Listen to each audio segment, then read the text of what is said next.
구원받은 하나님의 자녀입니다. 여러분들 구원 받으셨습니까? 네, 우리는 구원받은 하나님의 자녀입니다. 우리는 예수 그리스도가 우리의 구원자이심을 믿고 구원받았습니다. 즉 예수님이 오늘 성경 말씀처럼 고린도전서 15장 3절 4절 말씀처럼 예수님이 성경대로, 성경에 예언된 대로 우리 죄를 위해서 죽으시고 우리를 의롭다 하기 위해서 부활하셨다. 아멘. 라는 이 역사적 진리, 이 복음의 소식을 듣고, 구원의 기쁜 소식을 듣고 그 복음을 믿고 예수님을 영접하여 우리는 구원받았습니다. 우리가 예수 그리스도의 복음을 믿은 것은 이 복음의 진리가 너무나 이치에 맞고 우리의 실제적인 경험에 맞기 때문입니다. 즉 복음의 타당성 때문이에요. 여러분들, 하나님의 말씀은, 즉 복음의 소식은 우리가 얼마나 뿌리 깊은 죄성을 갖고 있는지를 먼저 분명하게 말하고 있습니다. 이 세상에 얼마나 죄악이 많습니까? 그리고 이 세상을 구성하고 있는 우리 한 사람 한 사람 각 사람이 얼마나 이기적이고 어리석습니까? 그런 존재입니까? 우리 인간에게는 얼마나 뿌리 깊은 죄성이 있습니까? 그리고 우리는 죄악의 굴레에서 벗어나지 못하는 존재입니다. 로마서 7장에 보면 우리 안에 죄의 법이 있어서 마치 중력의 법칙에서 떨어뜨리면 1000번을 떨어뜨려도 아래로 떨어지는 것처럼 우리 안에 죄의 법이 있어서 우리 마음으로는 뭔가 선한 일을, 그리고 하나님의 말씀, 하나님의 법을 순종하기를 원하지만 우리 마음속에는 죄의 법이 우리를 사로잡아서 우리를 포로로 묶어서 포로로 삼는 것을 우리는 안타깝게도 목도한다 라는 말씀이 로마서 7장에 있습니다. 그런 것처럼 우리는 죄악의 굴레에서 벗어나지 못하는 우리의 모습을 볼 때가 너무나 많습니다.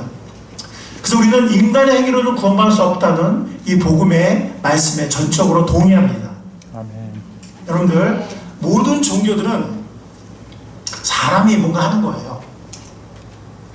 구원에 이르기 위해서, 패탈에 이르기 위해서, 아니면 어떤 천국에 가기 위해서 뭔가 율법을 지킨다든지 선행을, 자비를 베푼다든지 덕을 쌓는다든지, 그리고 그것을 못했다고 생각될 경우에는 어떤 제사나 뭐 예배나 이런 걸 통해서 그 죄를 좀 경감하고자 하는, 그래서 하나님께 갈 수 있지 않을까 하는 인간의 어떤 종교적 행위들 혹은 도덕적 행위들, 모든 종교는 인간의 행위입니다. 불교도 그러고, 불교도 좀 우리 마음을 비우고 팔정도로 행하고 자비를 베푸고 덕을 쌓고, 이슬람교도 이슬람의 코란의 율법을 지켜야 하고 하루에 몇 번씩 기도하고 뭐 헌금하고 뭐 성지순례를 하고, 유교도 군자가 되기 위해서 정말 수양을 쌓고 덕을 쌓고 해야 되고, 모든 종교는 인간의 노력입니다. 뭔가 하나님, 신께 가까이 나고자 하는, 혹은 어떤 구원의 경지, 해탈의 경지에 이르고자 하는, 혹은 어떤 제사를 통해서 신의 노용을 누그러뜨리고자 하는 인간의 행위입니다. 그러나 복음은 그렇지 않습니다. 성경의 구원의 기쁜 소식은 그렇지 않습니다. 인간의 행위로는, 그것이 종교적 행위, 도덕적 행위를 할지라도 인간의 행위로는 구원받을 수 없다는 것입니다. 아멘. 구원자가 오셔야 한다는 것입니다. 아멘.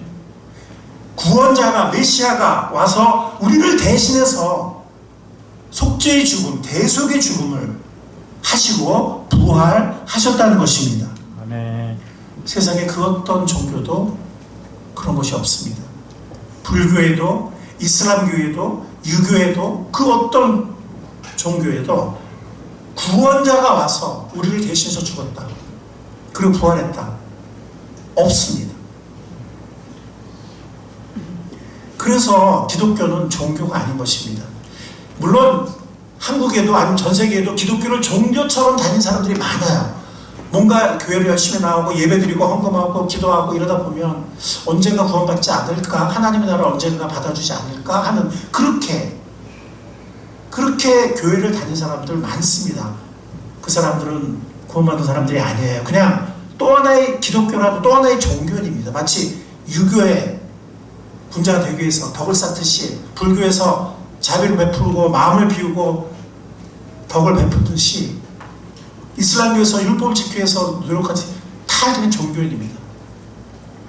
기독교는 종교가 아닙니다. 기독교는 우리 힘으로 구원받을 수 없기 때문에, 그 어떤 종교적 행위도, 그 어떤 도덕적 수련도 우리 힘으로 구원받을 수 없기 때문에, 구원자가 오셨다는, 구원자가 우리를 대신해서 속죄하시고 구원의 길을 열어주셨다는, 우리를 구원하신다는 기쁜 소식입니다. 아멘. 그게 복음이고 그게 기독교입니다.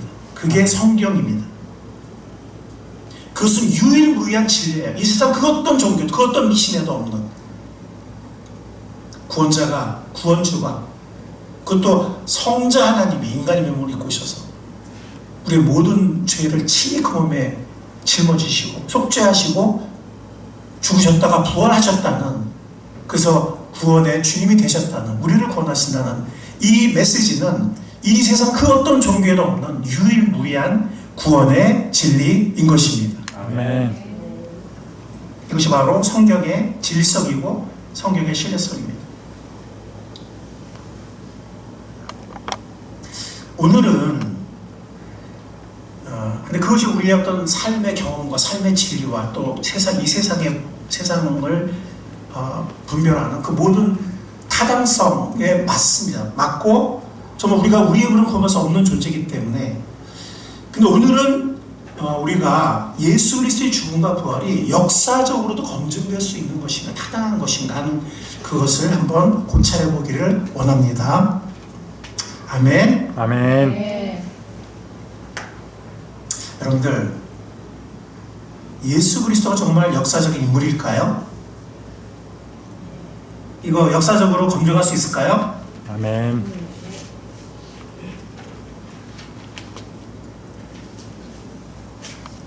여러분들, 이순신 장군 역사적인 인물입니까? 예. 맞아요? 네. 어떻게 알아요? 드라마가 있으니까?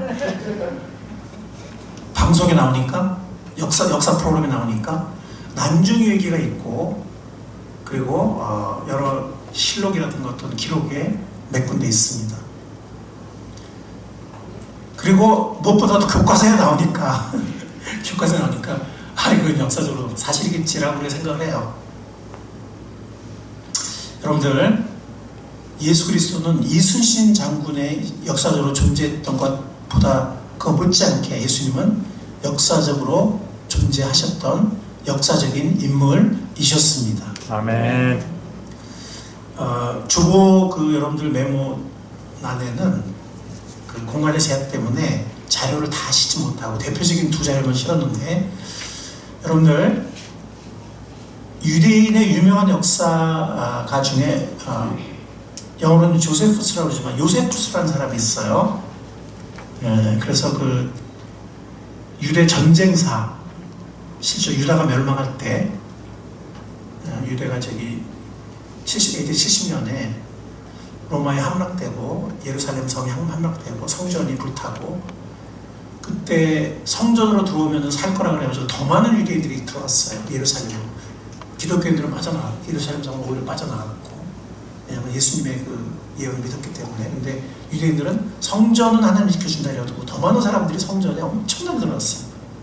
성전은 이제 이런 성소만인 게 아니라 많은 부대 건물까지 포함해서 로마 군인들이 그것을 하나하나 블락마다 한 블락씩 정말 모든 사람들을 다 비참하게 칼과 창으로 찔러 죽이면서 피로 물들이면서 이렇게 모든 성전 구역들을 하나하나 다 정복해 나가는, 그래서 예루살렘 전체를 정복하고 다 불사르는, 그래서 AD 70년에 예루살렘 멸망하고 온 세계로 유대인들이 흩어지는 그것을 기록한 사람, 유대 전쟁사도 이 사람이 기록을 했고 유대 고대사도 기록을 했는데, 그 기록에 보면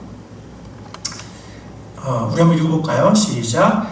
예수를 지혜로운 사람이자 기이한 일들을 행한 자로 언급하면서 본디오 빌라도 치하에서 십자가를 받았다고 기록되어 있습니다. 유대 고대사 18권 3장 3절에 나옵니다. 예수를 지혜로운 사람이고, 그러니까 이 사람은 크리스천이 아니에요. 구원받은 사람이 아닙니다. 그냥 유대인 역사가예요. 유대인들은 예수님 별로 안 좋아하죠.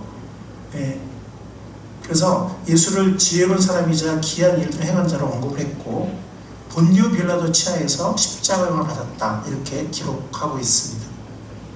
성경의 기록과 일치하는 역사적인 기록입니다. 그리고 같은 사람이죠. 요세푸스가 쓴 야고보 순교 기록이라는 그런 역사 책이 있는데 거기 보면 20권 9장 1절에 그리스도라 불린 예수, 그리스도로 예수의 형제인 야고보, 이건 예수님의 동생 야고보는 말해요. 초대교회의 리더가 되었던, 나중에 순교하죠. 근데 그 순교에 대해서 기록하고 있어요. 그래서 대제사장 아나누스에 의해 돌로 맞아 죽은 사건을 기록하고 있습니다. 그런데 여기 이 야고보라는 이 사도가 예수님의 12제자가 아니라 예수님의 동생이에요. 그래서 사도행전 15장에 보면 사도 바울의 이방인 사역을 이렇게 승인할 때 보면 베드로가 이제 설명을 하고 야고보가 최종적으로 이렇게 권위 있는 말을 함으로써 이방인 선교를 승인하는 걸 볼 수가 있어요. 그러니까 오히려 베드로보다도 권위 있는 예수님의 친동생 야고보가 이렇게 돌에 맞아 죽는 순교 사건이 있는데 그때 대제사 이름이 나오고, 근데 그 야고보를 소개할 때 그리스도라 불린 예수의 친형제다 이렇게 기록하고 있습니다. 이거는 유대 역사가의 자료예요. 이거는 크리스천, 이스라엘 크리스천이 아닙니다. 자, 그리고 로마의 역사 자료도 있습니다. 여러분들 타키투스라는 로마 역사가 아십니까? 이 교과서에 나온 사람인데 유명한 역사인데 여러분들 기억에 가물가물하시죠? 생각난다 하시는 거 한번 손 들어보세요. 타키투스라는 이름 생각납니다. 몇 사람 없네. 여러분들 다음이나 혹은 네이버 한번 찾아보세요. 타키투스는 알아야 돼요. 유명한 역사가요. 정말 보통 역사가 아니에요. 정말 권위 있고 유명한 역사가요. 이 타키투스의 연대기, 로마의 연대기와 또 로마의 역사, 히스토리라는 몇 권의 책을 썼는데 로마의 역사를 재구성하거나 로마에 대한 어떤 역사책을 쓸 때는 꼭 타키투스를 인용해요. 그만큼 권위 있는 역사가고, 여러분들 기억이 안 날지 모르지만 교과서에도 나오는 역사가입니다. 자, 한번 읽어볼게요. 시작. 그리스도는 티베리우스 황제의 치세 때 본디오 빌라도의 판결에 의해 처형되었다 라고 기록하고 있습니다. 크리스토스라는 이거 헬라어죠. 크리스토스라고 하는데 티베리우스 황제는 여러분들 역사책에 나오죠. 네. 로마 형제 중에 한 사람입니다. 본디오 빌라도, 이 사람도 유대 총독으로 근무했던 사람이죠. 성경만이 아니라 역사책에 나오고 또 로마의 역사에 나오는 사람이에요. 그 사람의 판결에 의해서 처형되었다. 성경의 기록과 성경의 역사적 성경의 사실과 정확히 일치합니다. 타키투스의 연대기 15권 44절에 나옵니다. 여러분들 예수님의 역사적인 인물 맞습니까? 아닙니까? 이게 확신이 없어.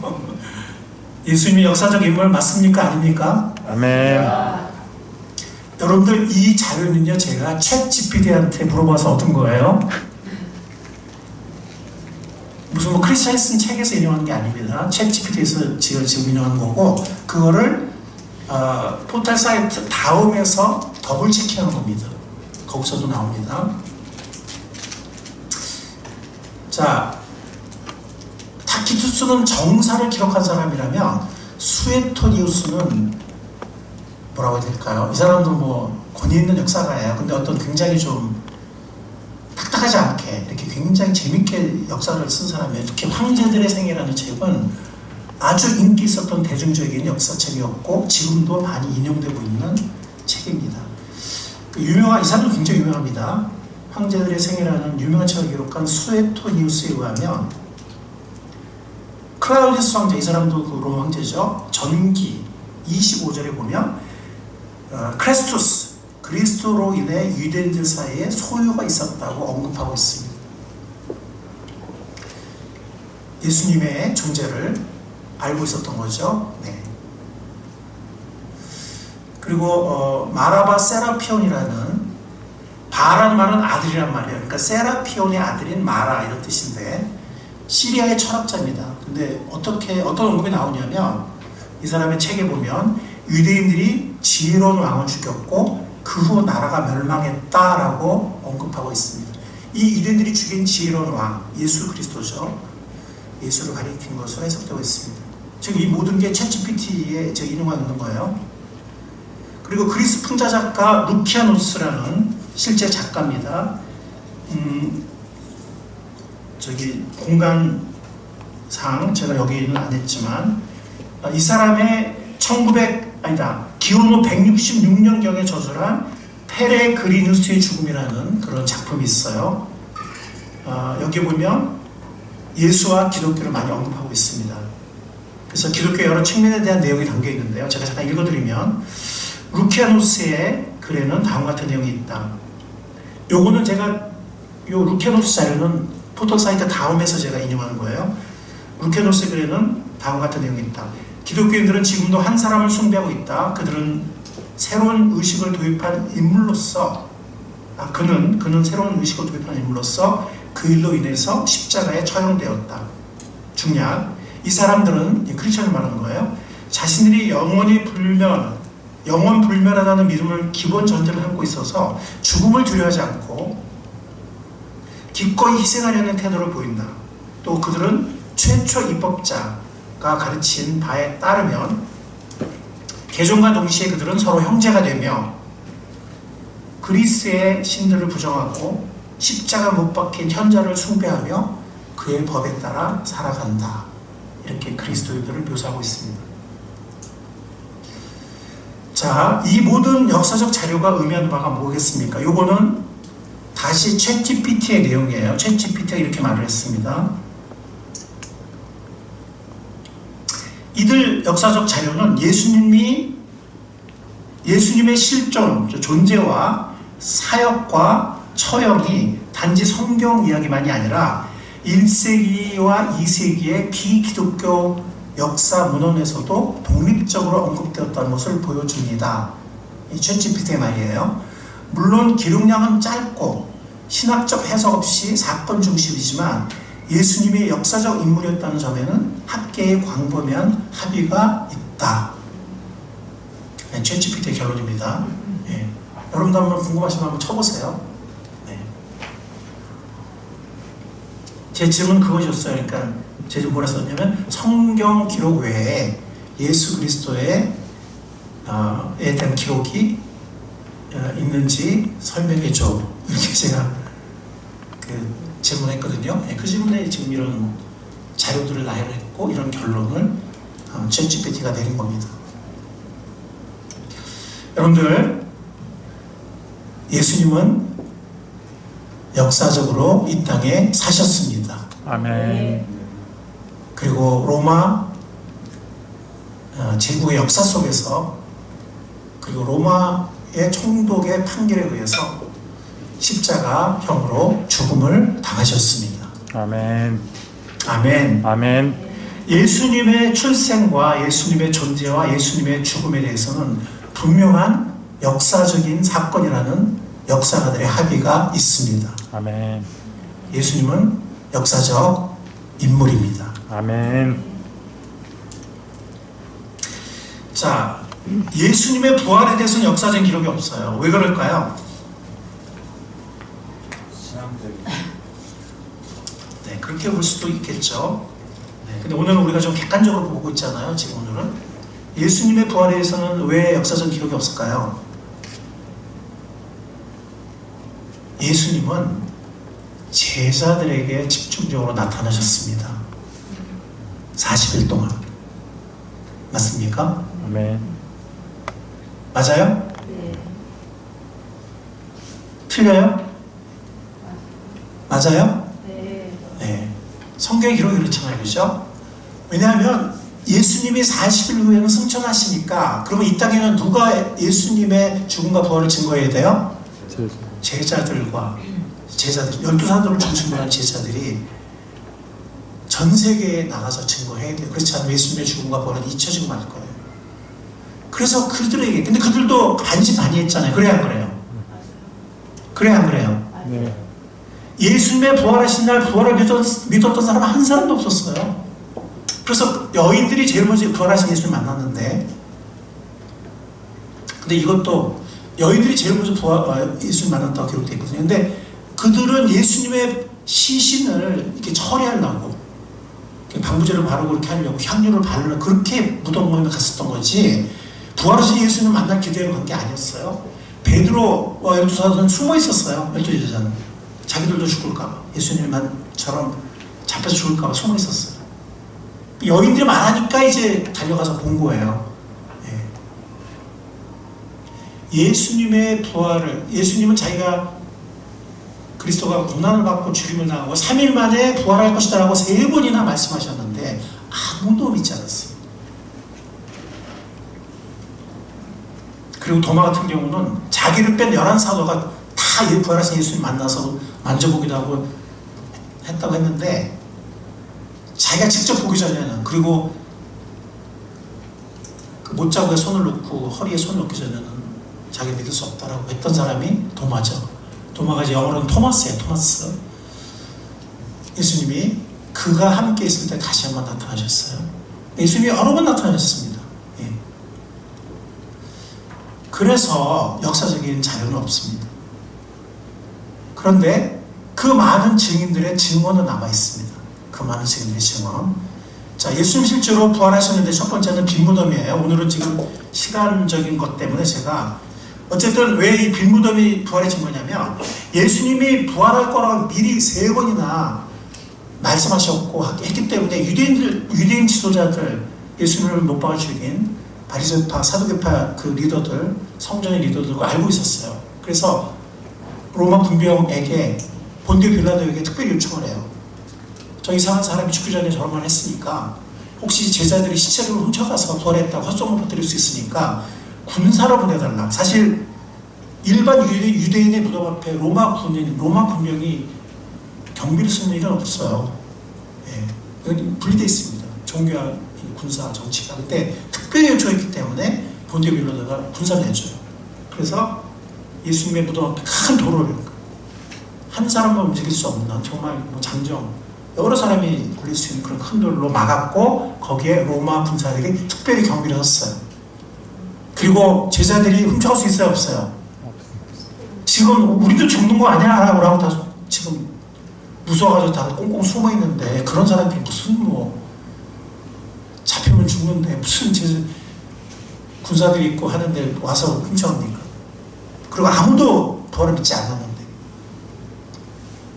그러나 부활 아침 무덤은 비어 있었고 그 자리에 천사들이 있었고, 그리고 부활하신 예수님 무덤 바깥에서 첫 번째 여인부터 시작해서 수많은 사람들이 예수님을, 부활하신 예수님을 만났고, 못 박힌 못자국에 손을 넣어봤고, 같이 음식을 먹었고, 같이 교제를 했습니다. 이 빈무덤은 예수님이 부활했다는, 다르게는 도저히 설명할 수 없는 증거입니다. 그리고 부활하신 그리스도의 첫 목격자가 누구라고요? 여인들. 여자라고 기록되어 있어요. 어떤 자유주의 신학자나 아니면 일반 역사가 중에는 이 복음서의 예수님의 부활의 기록은 후대의 그리스도인들이 자신들의 신앙을 정당하기 위해서 후대의 그 끝부분이니까 후대에 이렇게 붙인 거다, 첨가한 거다라고 의심하는 역사가들이나 혹은 자유주의 신학자들이 있는데요. 만약 그랬다면 그리스도 부활하신 예수의 첫 목격자가 여자라고 기록했을까요? 정신 나간 거죠. 여러분들, 옛날 고대에는 여인들의 증거는 법정에서 채택되지 않았습니다. 여인들은 재산도 소유할 수 없고, 그러니까 지금 생각하면 정말 황당하죠, 그렇죠? 그러나 그때는 그랬어요. 고대 사회는, 그리스 로마 사회, 유대만 그런 게 아니라 그리스 로마 사회 그랬어요. 제가 전에 말씀드렸잖아요. 로마나 그리스도의 정말 우리가 알고 있는 위대한 철학자들, 플라톤부터 시작해서 하여튼 많은 사람들이 있잖아요. 예, 연설, 웅변가들, 사상가들, 철학자들, 연설가, 그 사람들이 한 얘기 들어보면 내가 존경하던 철학자마저 할 정도로 우리 여성들, 그들의 여성들의 언급을 읽지 마세요. 시험 받아요. 여자들은 모든 악의 근원이고, 움직이는 거짓말의 출처고, 집안에만 있어야 되고, 교육받을 필요가 없고, 뭐 하여튼 뭐 여자들을 얼마나 그 낮게 평가하고, 그래도 믿을 수 없고, 거짓말 너무 잘하고, 모든 악의 근원이다, 막 이런 얘기가 얼마나 많은지 몰라요. 그게 고대 사회의 여성의 위치였어요. 만약에 이 부활 기사가 후대에 이렇게 복음서의 끝에 덧붙인 거라면 부활하신 예수 그리스도의 첫 목격자가 여자라고 기록할 리가 없습니다. 아멘. 실제로 부활하신 예수님을 마리아가 처음으로 만났습니다. 아멘. 실제로 만났기 때문에 그렇게 기록을 한 거예요. 아멘. 나중에 이렇게 믿음을 정당하게 해서 꾸며낸 얘기로 붙인 거라면 베드로가 제일 먼저 만났다고 해야죠. 오히려 여자가 첫 목격자라고 기록하는 이 사실이 그 기록에 신빙성을 더해주고 실제로 예수님이 부활하셨다는 것을 역사적으로 오히려 증명하는 증거가 됩니다. 여러분들, 그리고 아까 말씀드렸잖아요. 다 죽을까봐 도망가서 숨어있고 이랬던 사람들이 부활하신 예수님을 만나고 나서는요, 12사도, 12제자 대부분이 순교를 당했습니다. 죽음을 두려워하지 않았어요. 왜냐하면 자기도 부활을 믿었기 때문에, 또 부활하신 예수님을 만났기 때문에. 요한계시록을 기록하기 위해서 반모섬에 유배된, 그래서 오랫동안 살아서 요한계시록을 기록한 사도 요한 외에는 나머지 모든 사도들은 그리스도의 죽음과 부활을 증거하다가 다 순교를 당했어요. 아까 로마 작가의 글에도 나오지만 초기 그리스도인들은 죽음을 두려워하지 않았습니다. 왜냐하면 부활을 너무 확실히 믿었기 때문에. 12사도는 뭐 더 말할 나이가 없었습니다. 그래서 정말 예수님이 잡혀갈 때마다 다 도망가고, 또 예수님이 죽고 나서 숨어 있었던 이 겁 많은 제자들이 부활하신 예수님 만난 후에는 당당하게 똑같은 예수님을 못 박아 죽인 그 70인 공회, 그 공회 앞에 그들이 이제 잡혀 섰거든요. 거기서 그들이 당당히 말합니다. 사람의 말을 듣기보다 우리는 하나님의 말씀을 듣기보다 순종합니다. 예수 그리스도 이름으로 나를 죽이겠다 협박을 했지만 예수님을 죽인 바로 그 모임이에요. 사형을 언도한, 물론 이제 실제 집행은 로마만 했었기 때문에 본데빌라도 총독이 집행은 십자가를 시켰지만 사형 언도는 유대인의 공회에서 내렸거든요. 예. 똑같은 공회에 그들이 잡혀왔지만 예수님이 사형을 언도받은 그들은 이제는 더 이상 두려워하지 않고 당당하게 예수 그리스도의 죽음과 부활을 증거했고, 그리고 전 세계로 흩어져서 예수님의 죽음과 부활을 증거하다가 대부분이 순교를 당했습니다. 이 겁쟁이들이, 이 숨어있던 사람들이 다 죽음을 두려워하지 않고 순교의 죽음을 당했다는 것이 바로 그들이 부활하신 예수 그리스도를 만났다는 생생한 증거입니다. 아멘. 자, 그런데 지금 사실 이거는 논리적인 논증이에요. 물론 우리가 재판을 할 때 이런 논리적인 논증도 상당히 강력하긴 합니다. 강력하긴 해요. 그래서 재판을 보면 모든 증거가 다 있지 않을 때, 요 증거가 있고 요 증거가 있는데 연결하는 논리적인 어떤 논증이 있잖아요. 네, 그런 것도 이제 재판관들이 판결 내릴 때 사용하거든요. 그래서 또 굉장히 논리적으로 이건 정말 인정하지 않을 수 없는 그러한 부활의 증거입니다. 근데 실제적인 또 증인들이 있다는 거예요. 재판에서 마치 증인들이 서듯이. 그래서 재판장에 우리 재판대 쓰는 사람들은 뭐라고 그러죠? 증인이라고 그러죠, 그죠? 선서하죠, 그죠? 예. 오늘 고린도서 15장을 보면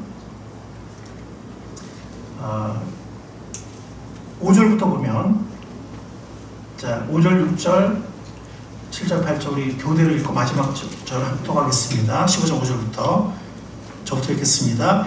게바에게 나타나시고 다음에 12제자에게 나타나셨다고 하는 것입니다. 그 외에 그리스도께서는 한 번에 500명이 넘는 형제 자매들에게 나타나셨는데 그 가운데 더러는 세상을 떠났지만 대다수는 지금도 살아있습니다. 다음에 야고보에게 나타나시고 그 다음에 모든 사도들에게 나타나셨습니다. 그런데 맨 나중에 다리 차지 못하여 난자 같은 나에게도 나타나셨습니다. 이 나는 누굴까요? 고린도전서를, 이거 지금 고린도전서잖아요. 고린도전서를 기록한 사도 바울입니다. 게바는 베드로라고 하는 제자 중에 수제자죠. 물론 첫 목격자는 아니지만 그 다음에 베드로가 살아계신 예수님을 만났습니다. 그리고 12제자. 지금 여기는요 여자들 다 뺐죠. 그죠?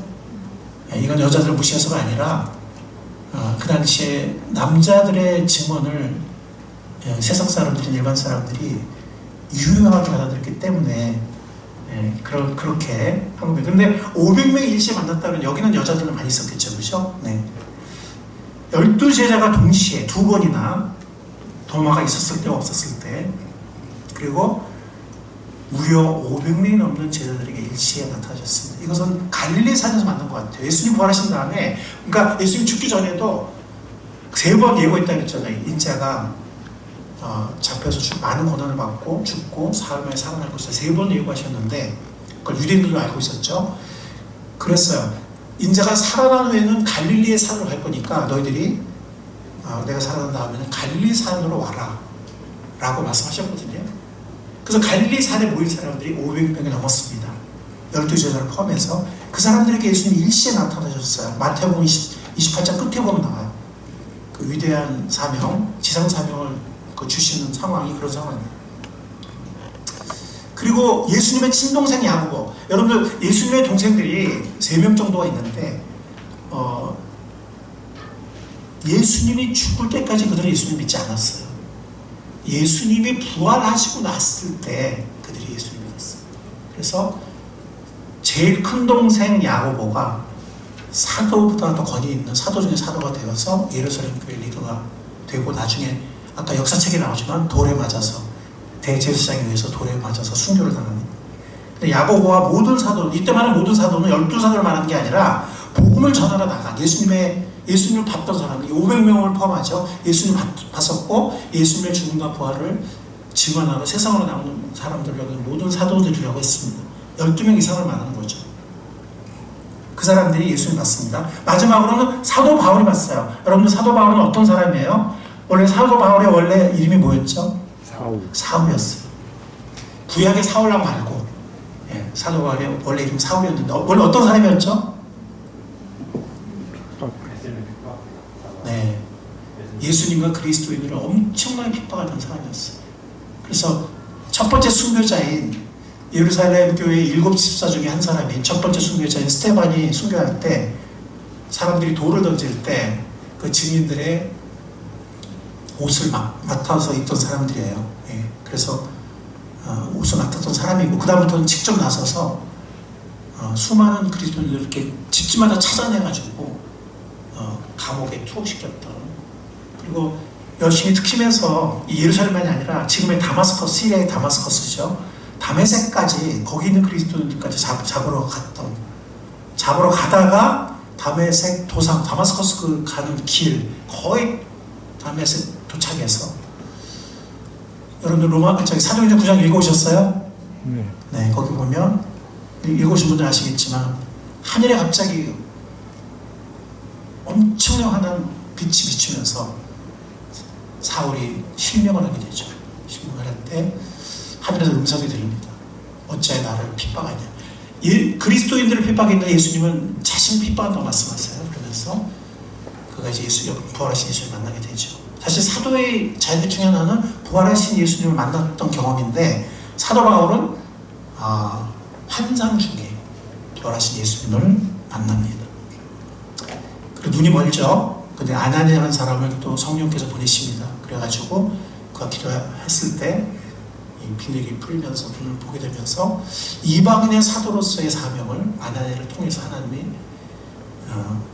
바울에게 주십니다. 이름을 바울로 바꾸고, 자, 이 바울이라는 정말 엄청난 핍박했던 사람이 그 다메섹에 그리스도를 잡으러 갔었는데, 그가 눈을 뜨고 나서는 그 다메섹에서 예수 그리스도의 죽음과 부활을 증거하는 거예요. 이 얼마나 극적인 변화입니까? 이 얼마나 드라마틱한 변화입니까? 그리고 거기에 다메섹의 유대인들이 그를 잡아 죽이려고, 왜냐하면 사람들이 너무 깜짝 놀라고 너무 영향을 받으니까, 어떻게 저 사람이 이렇게 될 수 있지? 정말 예수 그리스도가 정말 부활하셨나? 사람들이 막 동요하니까 담색인 유대인들이 그를 잡아 죽이려 해가지고 몰래 이렇게 광주리로 피신시켜가지고 바울을 탈출시키죠. 제가 번역한 바울이라는 책에도 그 얘기가 나오지만, 사도 바울의 이 극적인 변화도 사실은 예수께서 부활하신 예수를 만났다는 증거입니다.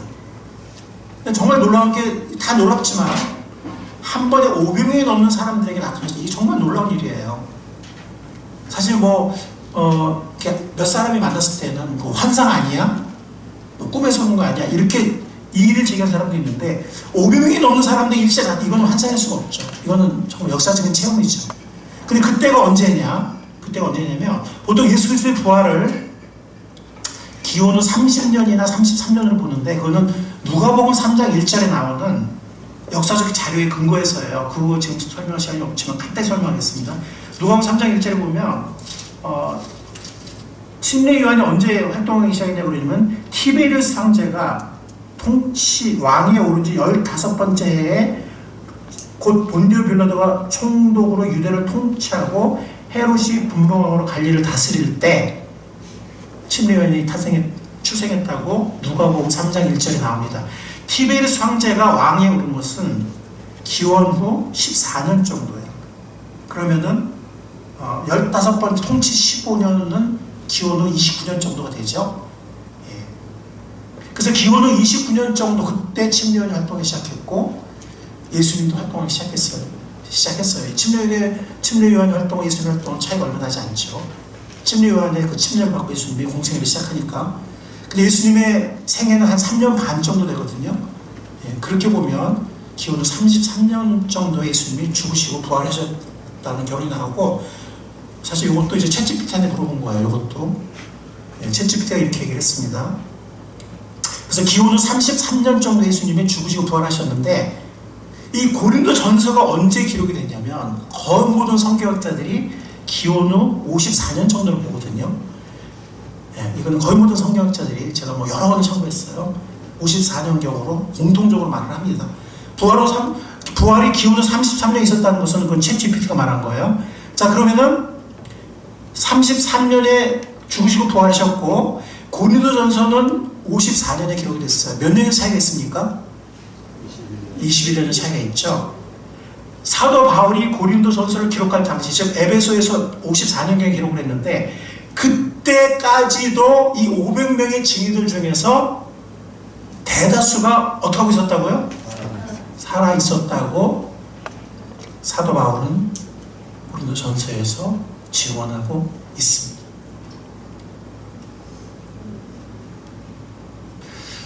아까도 말씀드린 것처럼 일반 역사학자들이나 자유주의 신학자 중에는 사도 바울의 서신서를 이거 정말 사도 바울이 쓴 거 맞아? 라고 여러 가지 또 막 반론을 제기하는 사람들이 있어요. 고린도전서는 그런 반론이 거의 없다시피 해요. 굉장히 약합니다. 거의 복음주의학자들만이 아니라 대부분의 학자들이 고린도전서 사도 바울이 썼어라고 인정을 해요. 자, 사도 바울이 자신의 간증을 포함해서 기원후 54년 이 고린도전서 에베소서 기록할 때, 즉 예수님의 부활 이후 21년 정도가 지났을 때도 33년에 갈릴리 산에서 부활하신 예수를 만났던 500이 넘는 형제 자매 중에서 21년 후에도 그 목격자들 대다수가 아직도 살아있다고 사도 바울이 증언하고 있습니다. 아멘. 이게 거짓말일까요? 여러분들, 사도 바울이 본인부터가 이렇게 놀랍게 변했고, 사도 바울이 이게 수많은 사람들이 개인적으로나 그룹적으로 부활하신 예수를 만났고, 그리고 갈릴리산에서 500명이 일시에 부활하신 예수를 만났다. 그 중에 21년이 지났지만 고린도전서를 기록했던 기원후 54년에도 일부는 죽었지만, 여기 나오잖아요. 일부는 죽었다고. 일부는 죽었지만 아직도 대다수가 살아있다. 자, 그러면 고린도교 성도들이 이 고린도전서를 받았을 거 아니에요, 그죠? 그래요, 안 그래요? 네. 그들도 이런 수많은 목격자들이 아직도 있다는 걸 알아요, 몰라요? 그들도 알고 있는 거예요. 그래서 사도 바울이 그걸 지적하는 거예요. 예수님의 부활은 이렇게 역사적인 사건이다. 수많은 살아있는 증인들이 있다. 여러분, 재판장에서 몇 사람의 증언이 있으면은 인정될까요? 이것은 로마의 법이나 그리스의 법이나 유대 모세의 율법이나 대다수의 역사에서 대다수의 나라에서 2명 이상의 지원이 일치하면 법정에서 사람을 살인형으로 언도할 수도 있고 무죄 방면을 풀어줄 수도 있어요. 목숨이 왔다 갔다 하는 거. 지금 몇 명이 증언하고 있어요. 이 500명을 빼도 10몇 사람이고 사도바와 같은 정말 핍박하던 사람이 또 증언하고 있고 500명이 넘는 사람들 21년 후에도 대다수가 살아있는 이 고린도 전서를 기록하고 고린도 교회 성도들이 살아있고 사도 바울이 살아있었던 그 당시에도 이 500명 중에 대다수의 목격자들이 여전히 그리스도 살아있는 이걸 만약 역사적인 사실을 인정하지 않으면 우리는 그 어떤 역사적 사실도 우리는 그 어떤 재판도 우리는 믿을 수 없어요. 맞습니까? 이거 우리가 받아들일 수 없으면요 그 어떤 재판도 우리가 믿을 수 없어요. 재판 결과 그 어떤 역사 기록도 우리가 믿을 수 없어요. 여러분들 예수님은 역사적으로 죽으시고 부활하셨습니다. 아멘. 부활은 역사적인 사건입니다. 그분이 왜 돌아가셨을까요? 그분은 우리를 사랑하셔서 우리 죄를 속죄하시고 구원하시기 위해서 죽으시고 부활하셨습니다. 아멘. 예수님이 죽으시고 부활하셨습니까? 예수님이 죽으시고 부활하셨습니까? 아멘. 예수님은 죽으시고 부활하셨습니다. 아멘. 여러분과 무슨 관계했습니까? 이 중에 많은 분들이 정말 뗄 수 없는 너무나 고마운 너무나 중요한 관계를 맺고 있지만 아직도 그 예수님의 나라랑 관계가 없는 사람들이 있다면 그 예수님과 관계를 빨리 맺으시기 바랍니다.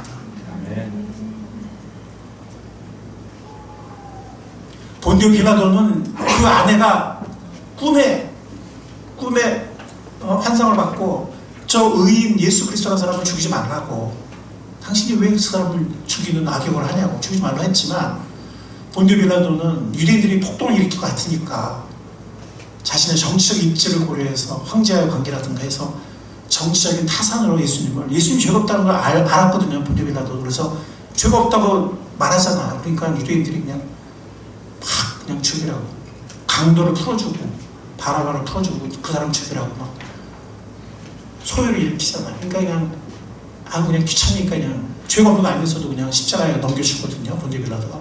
여러분들 그런 본디오 빌라도 같은 사람들이 되겠습니까? 여러분들 예수님이 그 죽음이 헛되지 않은 그 예수님의 죽음과 예수님의 부활과 예수님과 관계를 맺는 우리 모두가 될 수 있기를 바랍니다. 아멘. 우리를 사랑하셔서 죽으셨습니다.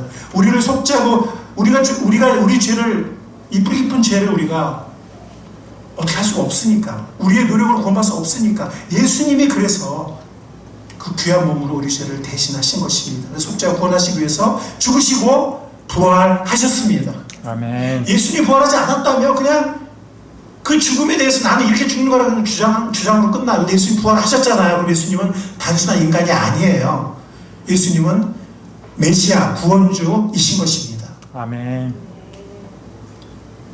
그래서 로마서 1장 4절에 보면 예수님이 부활을 통해서 하나님의 아들이요 그리스도인 것이 선포되었다라고 로마서 1장 4절이 기록하고 있습니다.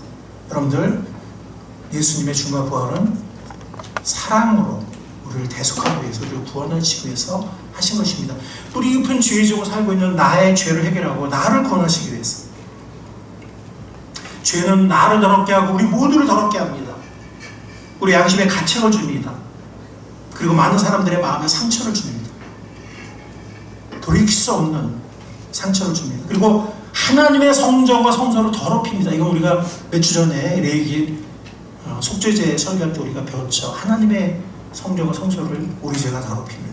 공동체를 더럽히고 다른 사람의 상처를 주고 우리 인생을 낭비하게 하고 나와 우리 모두를 더럽게 합니다. 결과적으로 하나님의 창조주 하나님의 공의 앞에서 심판을 받을 수밖에 없습니다. 왜냐하면 하나님의 마음속에 슬픔과 분노를 일으키기 때문에 모든 거짓과 위선과 이기주의와 불순종이 하나님의 마음에 슬픔과 분노를 일으키기 때문에 이 하나님의 이 거룩하신 하나님의 공의, 창조주 하나님의 이 공의로운 권세 앞에서 최후의 심판을 받을 수밖에 없는 것입니다. 인간의 모든 재판과 세상의 모든 재판은 왜곡될 수 있고 불공평할 수 있지만 창조주 하나님, 거룩하신 공의 하나님, 그분이 노아 홍수 뒤에는 마지막 대심판까지는 오랫동안 참고 계시지만, 심판을 잡고 참고 계시지만, 왜냐하면 한 사람이라도 더 회개하고 구원받기 원하시기 때문에, 그러나 최후 심판이 오는 날에는 돌이킬 수 없는 거룩하신 하나님의 심판이 있게 될 것입니다. 그리고 불못의 심판이 기다리고 있습니다. 그러나 예수 그리스도는 우리 죄값을 치르고 우리를 속죄하시기 위해서, 우리를 구원하시기 위해서, 우리가 우리 자신을 구원할 수 없기 때문에 우리를 대속하시고 십자가에서 피 흘려 죽으셨습니다. 아멘. 오늘 우리 15장 말씀이 그것을 우리에게 분명히 말씀하고 있습니다. 성경에 기록한 대로 예수님이 우리 죄를 위해서 죽으셨다. 그리고 우리를 의롭게 하기 위해서 부활하셨다. 오늘 본문 말씀은 고린도 15장 2절과 3절에 나오는 말씀입니다. 여러분들, 이사야서 성경대로 죽었다고 그랬잖아요. 그죠? 예수가. 그러면 어떤 성경을 말하는 거냐? 이사야서 53장입니다. 이사야서 53장의 예언대로 예수님이 죽으셨습니다. 5절에 보면 그러나 그가 찔린 것은 우리의 허물 때문이고 그가 상처를 받은 것은 우리의 악함 때문이다. 그가 징계를 받음으로써 우리가 평안을 누리고 그가 매를 맞음으로써 우리의 병이 나았다. 12절 같이 읽겠습니다. 시작. 그는 죽는 데까지 자기의 영혼을 서슴없이 맡기고 남들이 죄인처럼 여기는 것도 마다하지 않았다. 그는 많은 사람의 죄를 대신 짊어졌고 죄 지은 사람들을 살리려고 중재에 나선 것이다. 여기 보면 메시아의 죽음이 예고되고 있습니다. 이사야서 구약 예언서에 보면 그가 찔린 것은 자기 허물 때문이 아니라 우리 허물 때문에 그가 찔린 것이다. 그가 상처받은 것은 자신의 약함 때문이 아니라 우리의 약함 때문이다. 마지막에도 보면 그는 많은 사람의 죄를 어떻게 했다고요?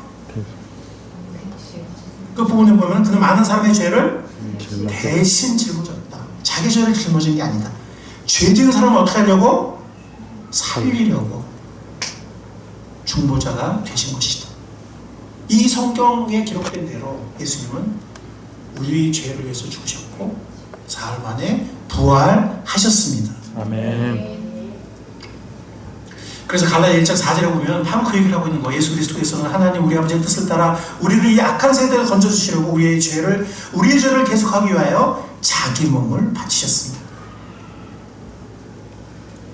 로마서 5장 8절 9절, 제가 8절 읽겠습니다. 여러분들이 9절 읽어주시기 바랍니다. 그러나 우리가 아직 죄인 되었을 때 그리스도께서 우리를 위하여 죽으셨습니다. 이리하여 하나님께서는 우리들에 대한 자기의 사랑을 실증하셨습니다. 그러므로 지금 우리가 그리스도의 피로 의롭게 되었으니 그리스도로 말미암아 하나님의 진노에서 구원을 얻으리라는 것은 더욱 확실합니다. 이 하나님의 진노는 심판의 진노를 말하는 것입니다. 심판에서 우리가 건짐을 받는다는 거예요. 왜? 그리스도의 피로 우리 죄를 대속한 그리스도의 피로 우리가 그것을 믿을 때, 로마서 3장에 보면 믿지 않으면 유효하지 않다고 그랬어요. 로마서 3장에 보면 그러나 믿는 자에게는 값없이 그 피가 우리에게 속죄와 칭의를 가져다 준다고 로마서 3장 23, 24절에 말씀하고 있습니다. 바로 이것이 우리를 향한 하나님의 사랑의 확실한 증거라는 것입니다. 여러분, 하나님이 여러분들을 사랑한다는 거 잘 모르겠습니까? 하나님 내 삶에 왜 자꾸 이렇게 어려움을 주세요? 하나님 나 싫어하죠? 이렇게 하지 마시고 하나님이 우리를 사랑하시는 가장 확실한 증거는 성자 하나님 예수 그리스도의 우리를 위한 죽음입니다. 아멘. 우리를 위해 죽으실 정도로 하나님 아버지는 우리를 사랑하십니다. 아멘. 우리 삶의 모든 문제는 하나님께로 우리를 향하도록, 하나님께 기도하도록 우리를 인도하는 하나의 섭리적 과정일 수 있습니다. 주님의 죽음과 부활은 하나님의 사랑을 실증하고 그리스도의 우리를 대신한 대속과 구원을 증거합니다. 마지막 구절입니다. 읽겠습니다. 시작. 예수는 우리의 범죄 때문에 죽임을 당하셨고 우리를 의롭게 하시려고 살아가셨습니다. 우리는 단지 죄를 용서받은 사람이 아니에요. 예수님의 죽음을 통해서 우리 죄가 용서를 받았어요. 왜냐하면 그분이 죽음을 통해서 모든 죄값을, 죄의 대가를 치르셨으니까. 율법의 저주를 감당하셨으니까. 그러나 그분이 단지 죽으신 게 아니라 부활하셨습니다. 아멘. 아멘. 우리가 하나님의 그냥 단지 용서받은 죄인이 아니라 하나님의 의로운 자녀가 되도록 새로운 생명, 새로운 거듭난 존재가 되도록 하나님께서 너는 의로운 존재야, 너는 깨끗한 존재야, 너는 내 사랑받는 영원한 자녀야 라고 할 수 있도록, 그래서 예수님은 죽음에서 일어나셔서 부활하셨습니다. 아멘. 침례가 그것을 말합니다. 우리가 물에 잠길 때 죄인인 나는 예수님과 죽었다, 죄값을 치렀다, 예수님과 함께. 그리고 물에서 일어날 때 우리는 새로운 존재가 되었다, 거듭난 존재가 되었다, 하나님의 자녀가 되었다, 의로운 존재가 되었다. 아멘. 아멘. 예수님의 죽음과 예수님의 부활은 우리를 사죄케 했고 우리를 하나님의 의로운 자녀로 거듭나게 했습니다. 아멘. 혹시 여러분 가운데 아직도 예수님과의 관계가 맺어지지 않은 사람이 있습니까? 그분이 나랑 무슨 관계야? 이런 분들 있습니까? 그분과 여러분들은 정말 중요한 관계가 있는 것입니다. 여러분들을 위해서, 여러분들 한 사람 한 사람을 예수님이 그 이름과 그 한 사람 한 사람을 여러분 예수님이 아시고 많은 사람의 죄를 예수님이 대신하고 많은 사람을 위해서 죽으신 것입니다. 역사적인 예수님의 나를 위한 죽음, 나를 위한 부활을 여러분 확실히 믿고 나의 구원자, 나의 인생의 주님으로 마음에 받아들이는 모든 분들이 될 수 있기를 축원합니다. 아멘. 그리고 이미 구원받으신 분들, 예수님은 죽으셨다가 부활하신 역사적인 예수님이십니다. 아멘. 여러분들 이 설교 동영상 꼭 다시 들으시고, 여러분들 노트나 성경에 좀 이렇게 메모하시고 담대하게 여러분들 전도하세요. 뭐 타키투스의 기록부터 시작해서 여러분들 이렇게 전도하시기 바랍니다. 성경에 관심 없는 사람들도 이 역사적인 이런 자료에는 관심을 가질 겁니다. 부활하신 이 역사적 예수님을 세상 사람들에게 확신 있게 전파하는 우리 모두가 될 수 있기를 바랍니다. 아멘. 오늘 15장 11절에 보면은 그러므로 나나 그들이나, 나는 바울이고요, 사도 바울이고 그들은 수많은 증인들, 할 것 없이 우리는 이렇게 전파하고 있으며 부활하신 역사적인 부활의 예수님을 전하고 있다는 거예요. 그러면서 뭐라면 여러분은 이렇게 믿었습니다. 고린도 성도들이죠. 여러분은 이렇게 믿었다. 이렇게 믿는 새로운 사람들이 계속해서 우리 교회를 통해서 일어날 수 있기를 바랍니다. 아멘. 새롭게 구원받은 우리의 전도를 통해서 우리의 증거, 우리의 목격자의 증거, 우리도 간접적인 목격자죠. 새롭게 구원받은 영혼들을 믿음으로 바라보고 세상 사람들에게 담대하게 확신 있게 역사적으로 죽으시고 역사적으로 부활하신 예수 그리스도를 증거하는 확신 있는 증인들이 우리 모두가 될 수 있기를 축원합니다. 아멘. 주님 감사합니다. 오늘 역사적인 자료를 통해서 예수님이 실제로 이 땅에 사셨고 본디오 빌라도의 때에 죽임을 당한 것을 보았습니다. 그리고 그를 만난 수많은 증인들, 500명이 넘는 증인들이 그 당시에 살아있었고 22년이 지난 후에도 대다수가 그 목격자들이 살아있었던 이 역사적인 예수님을 저희들이 보았습니다. 주님, 이 가운데 아직도 예수님이 왜 죽었는지, 왜 부활했는지, 나와 무슨 관계가 있는지 관계를 맺지 않은 사람이 있다면 그 사랑의 주님을 나의 주님으로, 나의 구원자로 믿고 영접하게 하옵소서. 아멘. 그리고 우리 구원받은 사람들, 세상에 위축되는 것이 아니라 세상 사람들을 원수까지 사랑하면서 진리를 알지 못하는, 사랑을 알지 못하는 그들에게 역사적인 죽음과 부활을 하신 이 예수님을 담대하게 확신 있게 전하는 증인들이 될 수 있도록 붙잡아 주옵소서. 아멘. 우리를 사용해 줄 것을 믿사오며 이 시간도 살아계신 부활하신 예수 그리스도 이름으로 감사하며 기도하옵나이다. 아멘. 아멘.